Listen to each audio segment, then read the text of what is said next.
남편을 여업은 지 3년. 요 3년이 정말 길었어요. 거실 소파에 앉아서 창밖의 한강을 바라보곤 했습니다. 해가 떨어질 때면 남편이 떠올랐어요. 여보, 나 혼자 살아가야 하나? 혼잣말처럼 중얼거렸죠. 그런데 아들이 전화를 했어요. 엄마, 우리 민심이 받을 학교가 대치동이라고 했잖아. 거기가 가까워서 엄마 집에 같이 살면 어떨까? 가슴이 철렁 내려앉았습니다. 응, 좋지. 와라. 우리 손자도 보고 싶고. 처음엔 정말 좋았어요. 며느리 이채은이가 얼마나 싹싹하던지. 아침마다 어머니, 안녕히 주무셨어요? 라며 밝게 인사하고. 저녁 되면 오늘 뭐 하고 싶으세요? 제가 해드릴게요. 라고 물어봤거든요. 그때는 몰랐습니다. 사람이 이렇게까지 변할 수 있다는 걸 말이에요. 변화는 서서히 시작됐어요. 처음엔 정말 미묘한 것들이었습니다. 인사할 때 눈을 마주치지 않는다든지, 제가 말을 걸어도 대답이 짧아진다든지, 그런 식으로요. 며느리도 스트레스가 있겠지. 그냥 넘어갔어요. 시어머니와 함께 산다는 게 쉬운 일은 아니잖아요.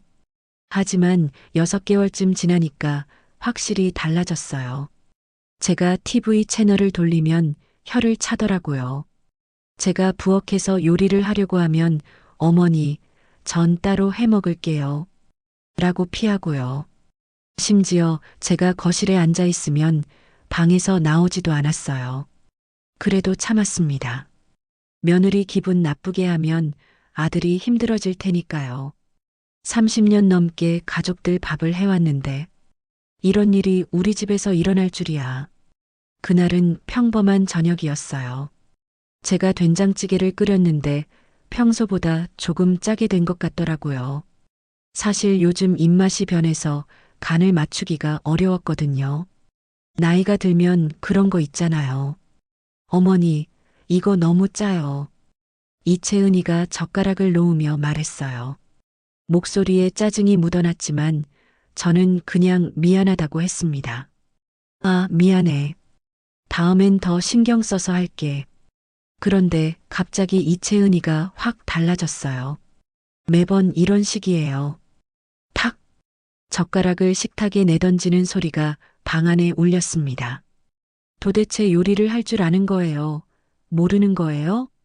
심장이 쿵하고 내려앉았어요. 30년 넘게 가족들 밥을 해왔는데 이런 말을 들어본 적이 없었거든요. 채은아, 진정해. 엄마도 실수할 수 있는 거잖아. 민수가 중재하려고 했지만 이채은이는 더욱 흥분했어요. 진정하라고. 매일매일 이런 음식을 먹는데 진정할 수 있겠어? 그리고 갑자기 일어나더니 식탁을 확 밀었어요. 쾅! 그릇들이 바닥에 떨어지면서 깨지는 소리가 났습니다. 된장찌개가 바닥에 쏟아지고 밥그릇도 산산조각이 났어요. 저는 그 순간 얼어붙었습니다. 노인네야. 이게 음식이야. 그 욕설이 들렸을 때 저는 귀를 의심했어요. 설마 저한테 그런 말을 며느리가, 시어머니한테 그런 욕을. 채은아, 뭐 하는 거야? 민수가 소리쳤지만 이채은이는 멈추지 않았어요. 오히려 저한테 다가오더니 갑자기 제 머리채를 움켜잡았습니다. 아, 머리가 확 뒤로 젖혀지면서 목이 아팠어요. 이채은이의 손톱이 제 두피를 파고들었고 머리카락이 뽑히는 느낌이 났어요. 왜 이렇게 사냐고. 이채은이가 제 머리를 흔들면서 소리쳤어요.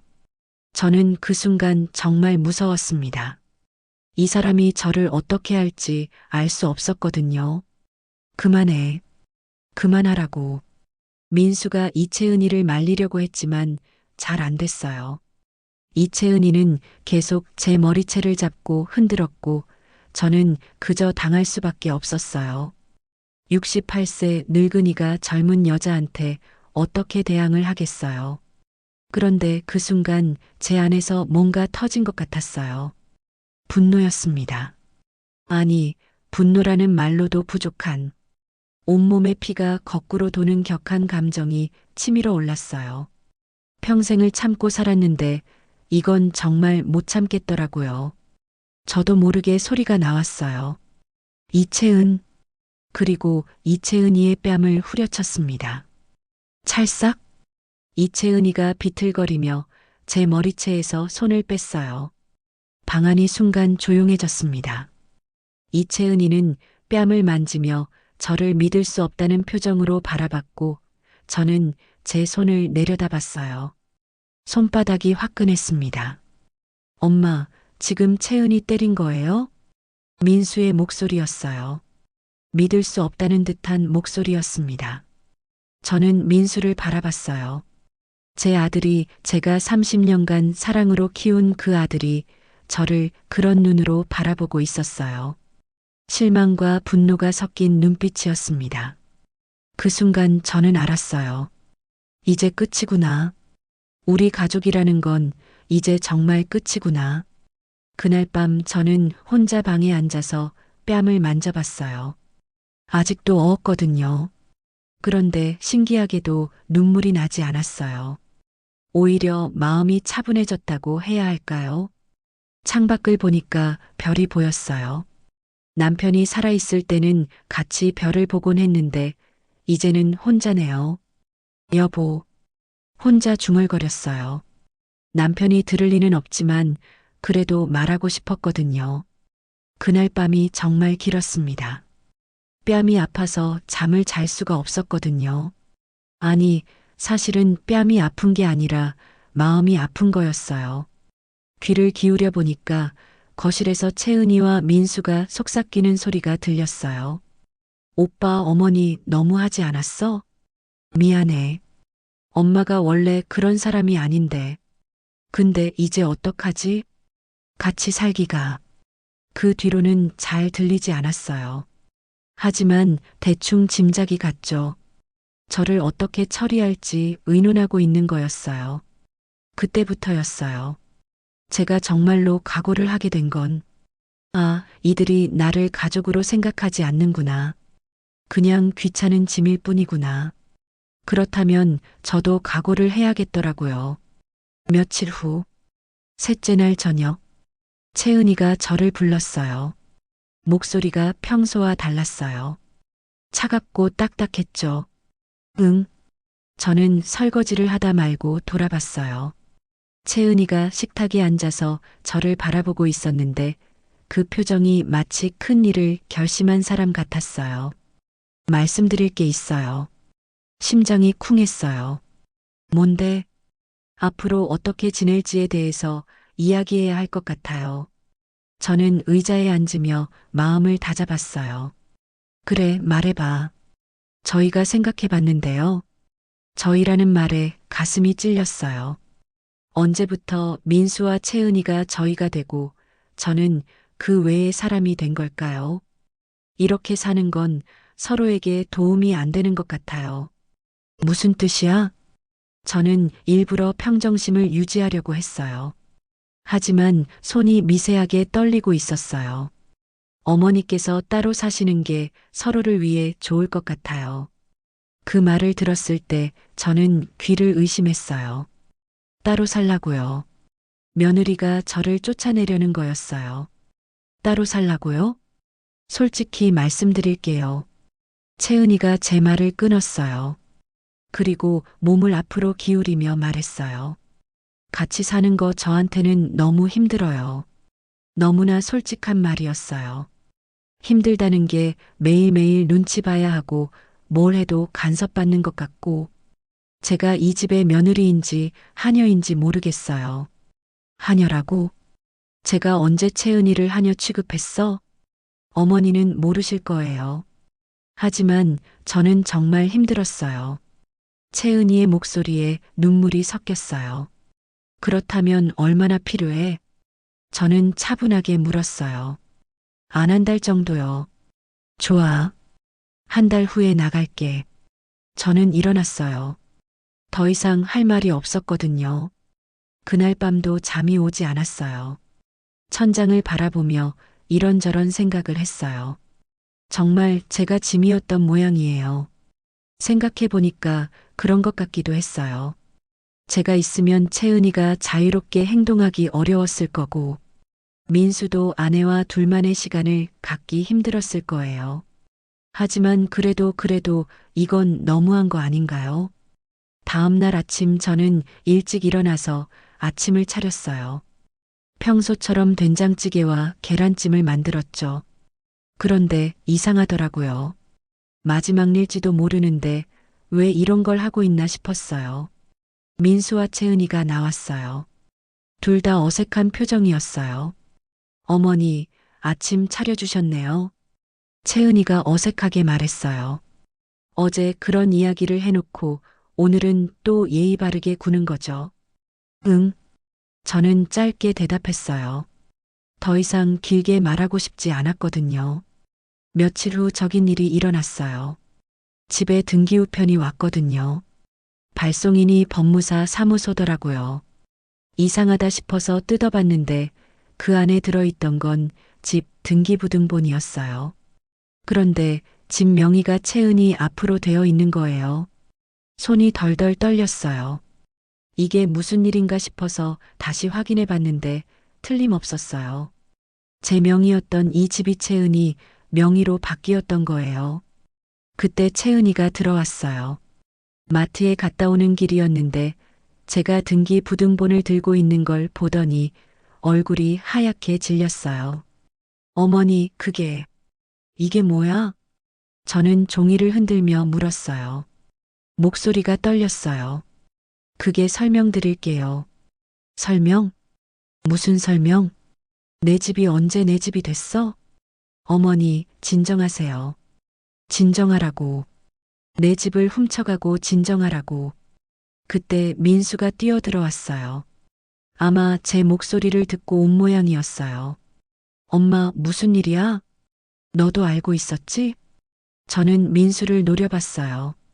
민수가 당황한 표정을 지었어요. 뭘? 진명의 채은이 앞으로 바뀐 거 말이야. 민수의 얼굴이 창백해졌어요. 역시 알고 있었구나 싶었어요. 엄마, 그건 언제부터 계획했어? 나를 쫓아내고 집을 가로채는 걸. 그런 게 아니야. 민수가 소리쳤어요. 하지만 제 분노는 이미 폭발 직전이었어요. 그럼 뭐야? 내가 모르는 사이에 진명이를 바꿔놓고 이제 나가라고 하는 게 뭐야? 엄마, 사정이 있었어. 무슨 사정? 장인 어른이 빚이 좀 있어서. 그 순간 모든 게 이해됐어요. 사돈빚 때문에 제 집에 손을 댄 거였어요. 그리고 이제는 저까지 쫓아내려는 거고요. 그래서 내 집을 담보로 잡았다는 거야. 담보가 아니라 명의만. 명의만이라고. 저는 웃음이 나왔어요. 어이가 없어서 웃음이 나온 거예요. 명의만 바꿔놓고 나를 쫓아내면 그게 뭐야? 채은이가 갑자기 울기 시작했어요. 어머니, 저희도 어쩔 수 없었어요. 어쩔 수 없었다고? 아버지가 빚쟁이들한테 쫓기고 있어요.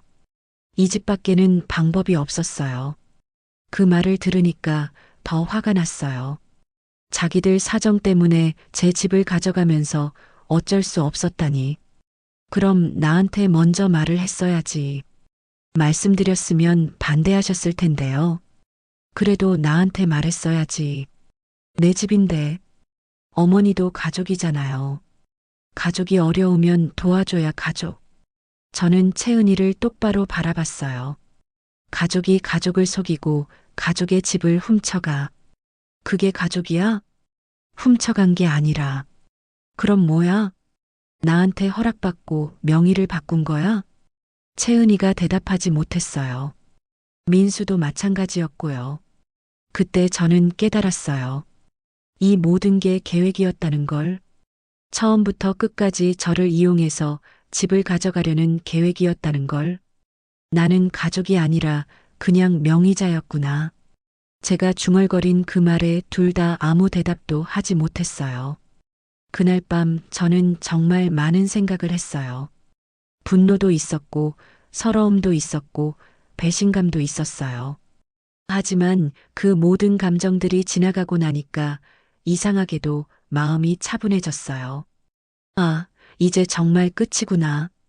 이들과는 더 이상 가족이 아니구나. 그렇다면 저도 각오를 해야겠더라고요. 가족이 아니라면 저도 가족처럼 대할 필요가 없으니까요. 그날 밤부터 저는 진짜 계획을 세우기 시작했어요. 단순히 집을 나가는 계획이 아니라 진짜 복수 계획을 말이에요. 집 명의가 바뀐 것을 안 그날부터 상황이 완전히 달라졌습니다. 민수와 채은이는 더 이상 저를 속일 필요가 없다고 생각했나 봐요. 아예 대놓고 행동하기 시작했거든요. 다음 날 아침 채은이가 말했어요. 어머니, 이제 슬슬 원룸 보러 다니시는 게 좋을 것 같네요. 참 뻔뻔하더라고요. 어제까지만 해도 서로를 위해서니 뭐니 하면서 포장했는데 이제는 아예 노골적으로 나가라는 거였어요. 그래, 고마워. 저는 의외로 차분하게 대답했어요. 사실 마음속으로는 계획을 세우고 있었거든요. 그날부터 저는 집을 알아본다는 핑계로 밖에 나갔어요. 하지만 실제로는 다른 일을 하러 다녔습니다. 첫 번째로 간 곳은 주민센터였습니다. 어르신, 무슨 일로 오셨어요? 집을 기부하고 싶은데요. 기부요? 직원이 놀란 표정을 지었어요. 네. 복지재단 같은데 기부하고 싶어요. 직원이 자세히 설명해 줬어요. 집을 기부하려면 여러 가지 서류가 필요하고 절차도 복잡하다고 하더라고요. 두 번째로 간 곳은 법무사 사무소였어요. 어르신, 어떤 일로 오셨나요? 진명의 이전에 대해서 문의하고 싶어요. 법무사가 자세히 설명해 줬어요. 저는 상황을 자세히 설명했어요. 제 명의였던 집이 며느리 명의로 바뀌었는데 제가 동의한 적이 없다고 말이에요. 어르신, 증거 자료가 있으세요? 네, 있어요. 저는 가방에서 가족관계 증명서 대신 받은 명의 이전 동의서를 꺼냈어요. 그리고 CCTV 영상이 담긴 USB도 있다고 했어요. 법무사의 얼굴이 진지해졌어요. 어르신, 사건은 충분히 승소할 가능성이 있습니다. 명의 이전이 무효로 판명될 겁니다. 세 번째로 간 곳은 지역 방송국이었어요. 전화로 시청자 제보부서에 연락했어요. 노인 학대 관련해서 제보하고 싶은 게 있어요. 며느리가 시어머니를 폭행하고 집에서 쫓아낸 사건이에요. 영상도 있고요. 방송국 기자가 만나자고 했어요. 일주일 후 지역 방송 뉴스가 나갔어요. CCTV 영상이 방송되었어요. 물론 얼굴은 모자이크 처리됐지만 상황은 생생하게 전해졌어요. 유진이가 시어머니의 머리를 잡고 흔드는 장면, 박준호가 어머니를 때리는 장면, 모든 것이 다 다음 날 아침 신문의 첫 페이지에 큰 제목이 떴어요. 며느리 폭행에 집마저 빼앗긴 68세 할머니, 정의로운 복수로 응원받다. 진명을 몰래 바꾼 며느리, CCTV에 고스란히, 가정 내 노인 학대 심각성 다시 대두. 기사 내용도 자세했어요. 진명이를 몰래 바꾼 것, 저를 집에서 쫓아낸 것, 모든 내용이 다 나왔어요. 법원의 판결도 나왔어요. 명예 이전이 무효다. 사기에 의한 명예 이전이므로 원상복구하라. 그리고 저는 결정했어요. 그 집을 복지재단에 기부하기로. 박준호와 이채은은 길거리로 나앉아야 했어요. 그 겨울은 정말 길었어요. 그들이 마트 벤치에서 밤을 지냈다고 해요. 추운 겨울이었는데 말이에요. 이웃분들이 가끔 소식을 전해주셨어요. 보이 씨, 아드님이 회사에서 해고됐대요. 며느리분도 일을 못 구하고 있다던데 텔레비전에 나왔대서 그런가 보네요. 저는 담담하게 들었어요. 6개월이 지났어요. 저는 조그만 원룸에서 혼자 라면을 끓여 먹으며 창밖의 별을 바라봤어요. 여보, 봤지? 이제 내가 자유로워졌어. 중얼거렸어요. 그리고 그 순간 저는 깨달았어요. 68년을 참으면서 살아온 이 삶이 이제 정말 자기 삶이 되었다는 것을, 누구에게도 맞지 않고 누구에게도 속지 않고 오직 자신의 속도로 살아갈 수 있는 이 마지막 인생이.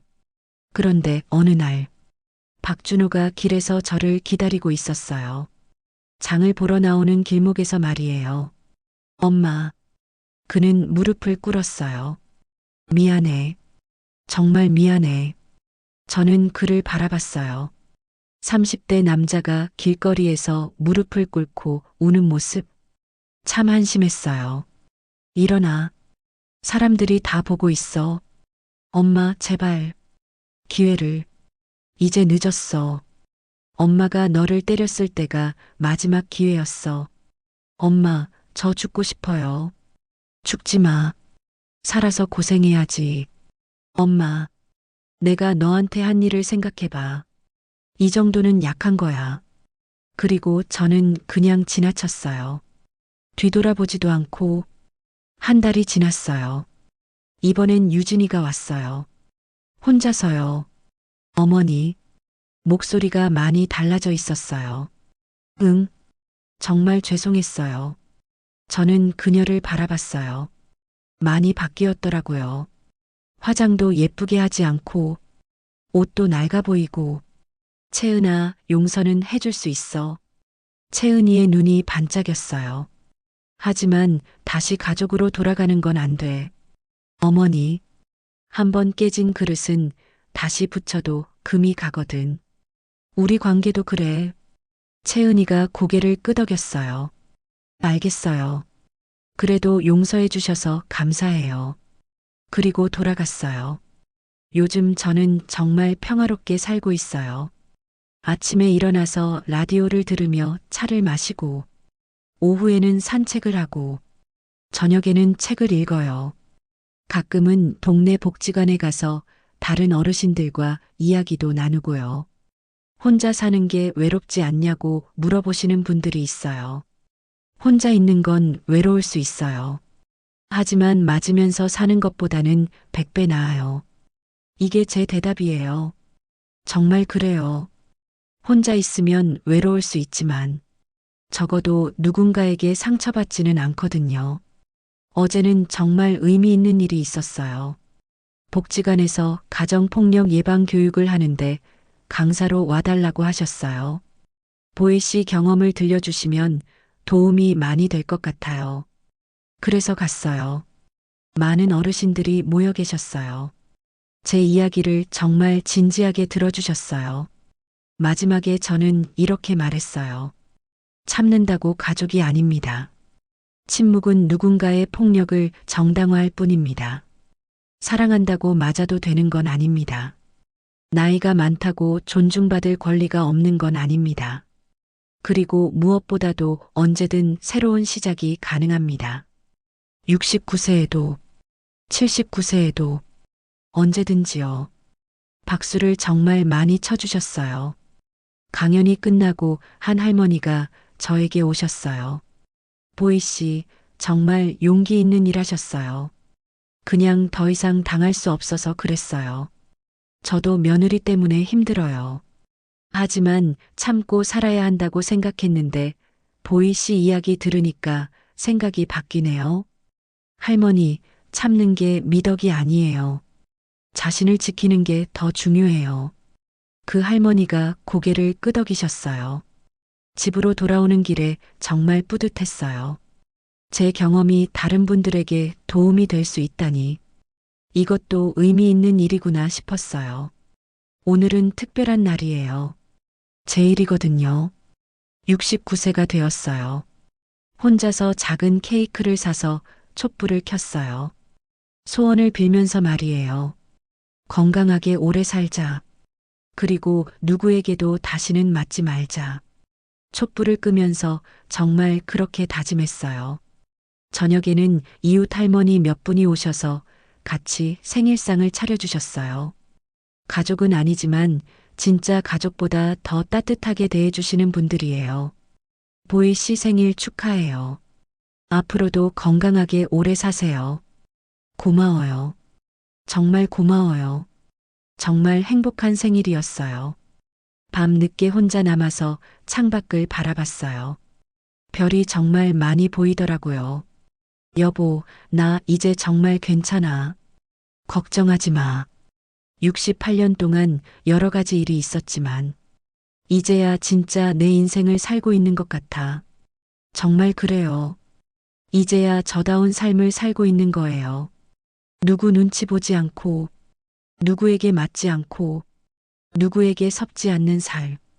이런 삶이 가능하다는 걸 69세에 알게 되었어요. 정말 늦었지만, 이제야 깨달았어요. 만약 이 이야기를 읽고 계신 분 중에 저와 비슷한 상황에 계신 분이 있다면 꼭 기억해 주세요. 참는다고 가족이 아닙니다. 사랑한다고 맞아도 되는 건 아닙니다. 나이가 많다고 존중받을 권리가 없는 건 아닙니다. 그리고 무엇보다도 언제든 새로운 시작이 가능합니다. 저는 이제 다시는 제 뺨을 내어주지 않을 거예요. 그리고 이 작은 원룸에서 제가 원하는 방식으로, 제가 원하는 시간에, 제가 원하는 사람들과 함께 살아갈 거예요. 그게 바로 진짜 자유라는 걸 이제 알았어요. 오늘 밤도 별이 정말 예뻐요. 내일도 좋은 하루가 될 것 같아요. 이제 진짜 끝이에요. 제 이야기를 끝까지 들어주셔서 고마워요.